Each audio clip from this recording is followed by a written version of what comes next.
अस्सलाम वालेकुम फ्रेंड्स, उम्मीद है कि आप सब खैरियत से होंगे।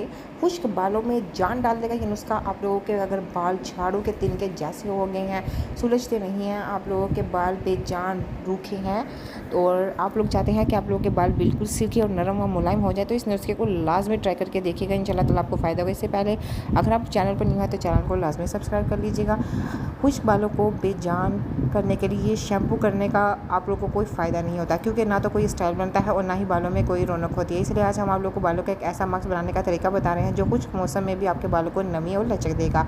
इस हेयर मास्क को बनाने के लिए हमें चाहिए 1 कप दही, इसमें 1 खाने का चम्मच जैतून का तेल मिलाकर चंद कतरे लेमन के रस भी शामिल कर लें। तीनों चीज़ों को मिक्स करके मिज़ा तैयार कर लें और अब इस हेयर मास्क को 20 मिनट के लिए सर की जेल पर लगाएं और फिर बाल सादे पानी से धो लें। बेहतरीन नतीजे के लिए मास्क को हफ्ते में 2 बार इस्तेमाल करें। यह खुश्क मौसम में बालों की हिफाजत करेगा। ऐसी ही इंफॉर्मेटिव वीडियोस के लिए चैनल को लाजमी सब्सक्राइब कीजिए ताकि आप लोगों को हमारी न्यू से न्यू वीडियोस मिलती रहें। Thank you for watching my video.